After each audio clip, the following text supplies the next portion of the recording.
Assalamualaikum warahmatullahi wabarakatuh. Apa kabar teman-teman kelas 5? Semoga tetap dalam keadaan sehat dan selalu dalam lindungan Allah Subhanahu wa Ta'ala. Bertemu kembali dengan Umi Siska di video pembelajaran dan juga media audio visual khusus untuk pembelajaran fikih. Materi yang akan kita bahas masih sama ya, seperti pertemuan sebelumnya, yaitu tentang haji. Namun, submateri yang akan kita bahas kali ini salah satunya yaitu tentang dam ataupun denda. Kemudian, tentang tata cara pelaksanaan ibadah haji serta larangan bagi jamaah haji selama melaksanakan kegiatan haji. Baiklah teman-teman, sebelum kita memulai kegiatan pembelajaran, kita baca basmalah bersama-sama terlebih dahulu ya. Bismillahirrahmanirrahim.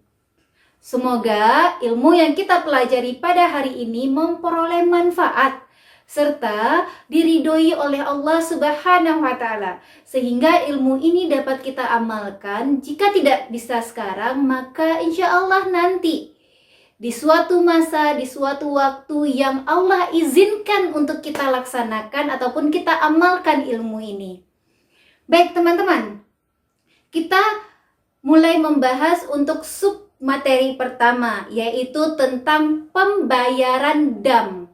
Sebelum kita jabarkan apa saja bentuk pelanggaran, kemudian apa saja bentuk dam yang harus dibayar oleh jamaah haji, Umi Siska akan sampaikan terlebih dahulu bahwa dam itu adalah denda karena melanggar suatu kewajiban dalam ibadah haji. Berarti dam itu adalah denda karena jamaah haji melanggar suatu kewajiban dalam menunaikan ibadah haji. Jadi ingat ya, dam itu adalah denda saat jamaah haji melanggar kewajiban ibadah haji. Kemudian, hal-hal yang wajib bagi seseorang untuk membayar damnya saat dia melakukan pelanggaran ada beberapa, yaitu yang pertama, orang yang meninggalkan salah satu wajib haji. Di antaranya, tidak ihram dari miqat, kemudian tidak bermalam di Musdalifah, kemudian tidak bermalam di Mina, lalu tidak melempar jumrah, tidak tawaf wada, kemudian terlambat hadir di Padang Arafah, dan juga yang terakhir, menjalankan haji tamattu dan juga haji qiron. Bagi orang-orang yang melanggar poin-poin ini, mulai dari tidak ihram di miqat, kemudian tidak bermalam di Musdalifah, tidak bermalam di Mina, tidak melempar jumroh, tidak tawaf wada, kemudian terlambat datang di Padang Arafah, dan juga menjalankan haji tamattu dan juga haji qiron, maka dam bagi dia adalah menyembelih 1 ekor kambing. Jika tidak mampu, maka dia boleh berpuasa 10 hari. 3 hari di Tanah Haram ataupun di Mekah Al-Mukarramah, 7 hari di tanah air di mana dia berasal. Jadi jika dia tidak mampu untuk menyembelih 1 ekor kambing, maka dia boleh berpuasa sebanyak 10 hari. 3 harinya di Tanah Haram atau di Mekah Al-Mukarramah, 7 harinya di tanah air, di tempat dia berasal. Kalau kita orang Indonesia, berarti kita berpuasa di Indonesia. Kemudian, pelanggaran yang kedua, orang yang melanggar salah satu rukun ihram, yaitu diantaranya yang pertama, memakai pakaian berjahit bagi laki-laki. Yang kedua, memakai tutup muka atau pakaian kaos tangan bagi wanita. Lalu, mencukur rambut, memotong kuku, atau memakai harum-haruman. Jadi, poin kedua dalam langgaran ataupun larangan-larangan saat ihram, yaitu yang pertama, memakai pakaian yang berjahit bagi laki-laki. Kemudian bagi perempuan ataupun wanita memakai tutup muka, kemudian memakai kaos tangan, mencukur rambut, memotong kuku, ataupun memakai harum-haruman. Bagi orang ataupun jamaah haji yang melanggar ataupun melakukan larangan ini, maka dia wajib membayar dam, yaitu menyembelih 1 ekor kambing. Namun, jika dia tidak mampu, dia boleh berpuasa 3 hari. Tapi kalau dia juga tidak mampu, dia boleh bersedekah 3 sya' kepada 6 fakir selama 3 hari berturut-turut. Jadi, bagi orang-orang yang melanggar saat haji dengan memakai pakaian berjahit, memakai tutup muka, memakai kaos tangan, mencukur rambut, memotong kuku, dan juga memakai harum-haruman, dia harus membayar dam 1 ekor kambing. Jika tidak mampu, dia harus berpuasa 3 hari. Jika tidak mampu juga, dia harus bersedekah 3 sah pada 6 fakir miskin selama 3 hari berturut-turut. Poin selanjutnya, larangan ataupun orang yang melanggar dari bentuk ataupun dari kegiatan, yaitu orang yang berburu binatang atau membunuh di tanah haram. Jadi berburu binatang ataupun membunuh di tanah haram itu tidak diperbolehkan. Saat hal ini dilanggar, maka juga ada damnya. Damnya yaitu memotong hewan yang semisal atau sedekah seharga binatang yang dibunuh. Kemudian poin yang keempat, orang yang memotong pohon besar, lalu orang yang memotong pohon kecil. Damnya untuk poin yang keempat ini adalah memotong unta atau sapi. Atau jika tidak sanggup, maka boleh memotong 1 ekor kambing. Lalu poin yang kelima, orang yang melakukan hubungan suami istri. Jika dilakukan sebelum tahallul awal, hajinya batal. Dan jika dilakukan sesudah tahallul awal, maka dia wajib untuk membayar dam. Di antara damnya adalah menyembelih unta ataupun sapi atau 7 ekor kambing. Jika tidak mampu, maka dia diperbolehkan untuk bersedekah seharga unta atau sapi atau bersedekah seharga 7 kambing. Sebenarnya sama ya kedua-duanya ya. Jadi bagi jamaah haji yang tidak ingin terlalu ribet ataupun terlalu rumit dengan pembayaran dam, dengan harus membeli sapi ataupun harus membeli unta ataupun harus membeli 7 ekor kambing kemudian baru menyembelihnya, maka dia boleh bersedekah saja seharga dam tersebut, yaitu unta, sapi atau 7 ekor kambing. Poin yang keenam, orang yang sedang berhaji terhalang oleh sesuatu sehingga tidak sempurna hajinya. Jadi di sini dam yang harus dia bayarkan adalah menyembelih hewan kurban. Oke teman-teman, poin ke-7 yaitu menikahkan atau melakukan akad nikah. Jadi untuk poin ke-7 ini tidak dikenai dam sama sekali, tetapi akad pernikahan yang dilakukan hukumnya tidak sah. Kemudian submateri kedua yang akan kita bahas yaitu tentang pelaksanaan ibadah haji. Jadi untuk cara mengerjakan haji ini terdapat 3 macam. Ingat ya teman-teman, ada 3 macam cara mengerjakan ibadah haji. Yang pertama, haji ifrad, yaitu mengerjakan haji terlebih dahulu, baru kemudian melakukan umroh. Bagi jamaah haji yang melakukan haji ifrad ini, di mana dia mengerjakan haji terlebih dahulu, kemudian dia baru mengerjakan ataupun melakukan umroh, maka dia tidak wajib membayar dam. Ingat ya, jika ada jamaah haji yang melakukan haji ifrad,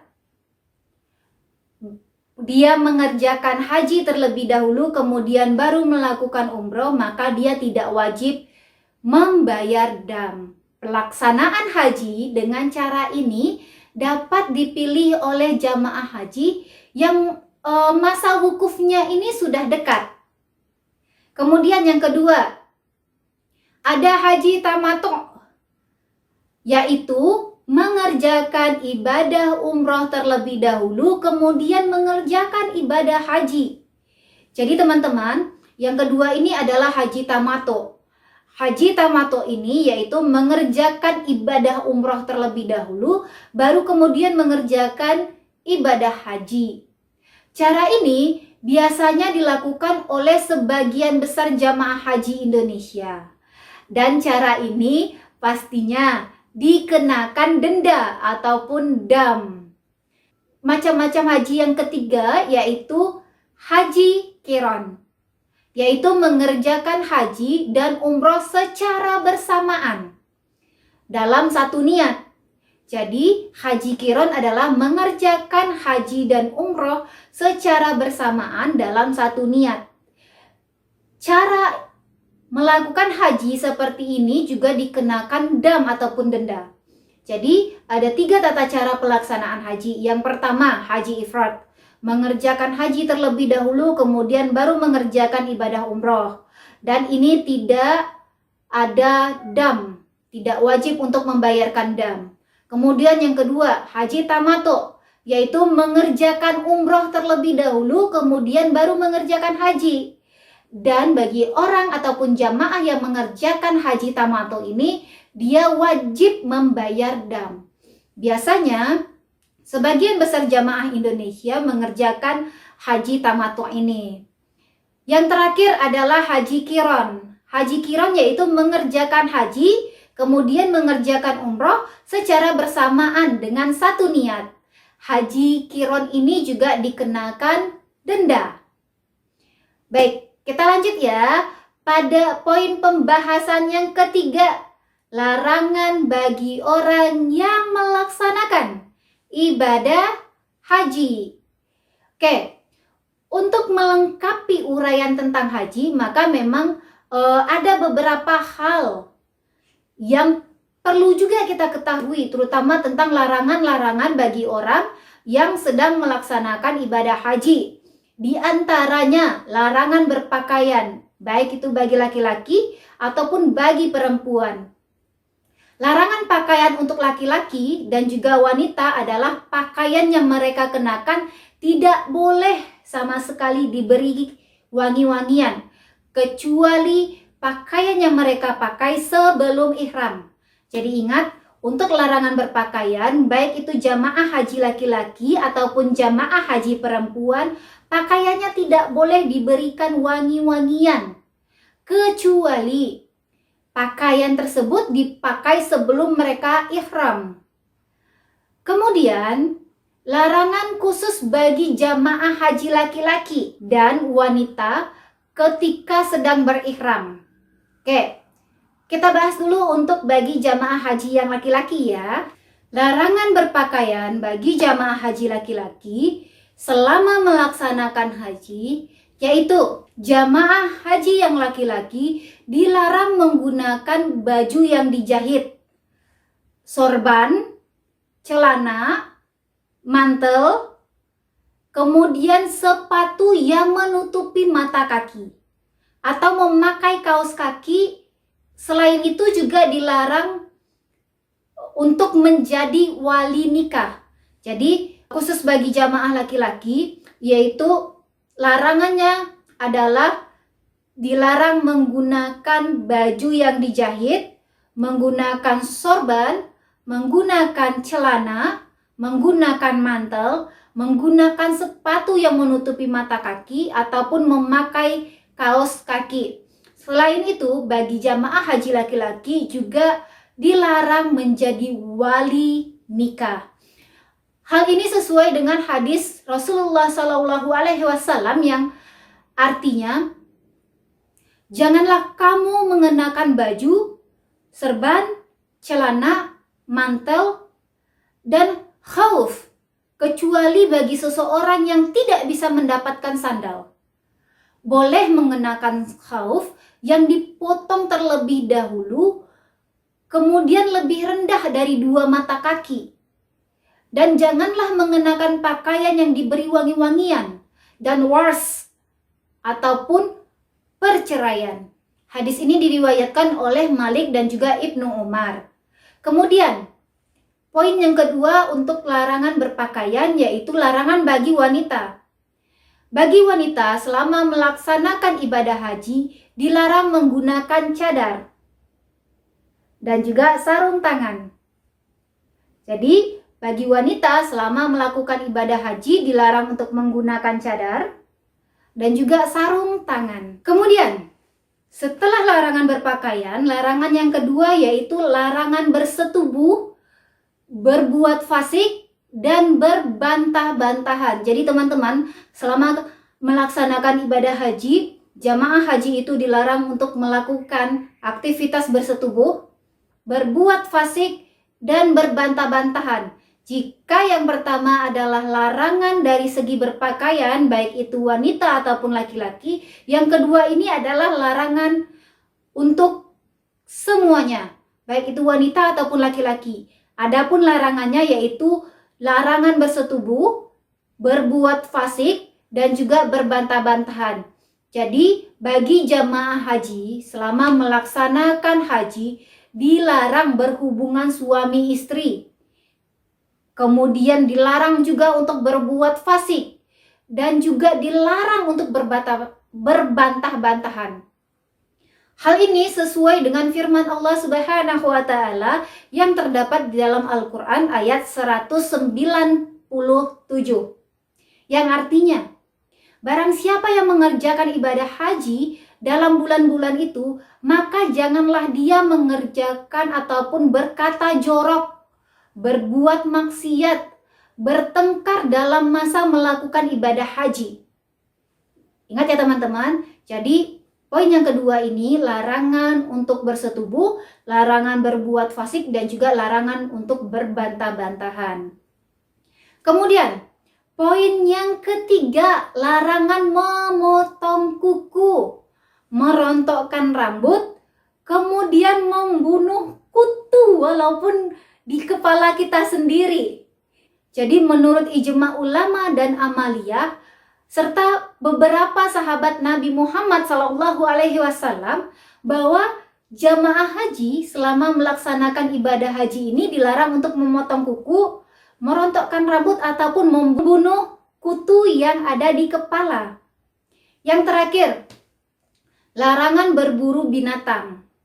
Larangan berburu binatang yang halal dimakan dagingnya ketika sedang melaksanakan haji, ini semuanya tidak diperbolehkan. Jadi, jika ada hewan ataupun binatang yang diperbolehkan dimakan, tapi kita tetap berburu ataupun melakukan perburuan di sana, maka itu tidak diperbolehkan bagi orang yang melanggar.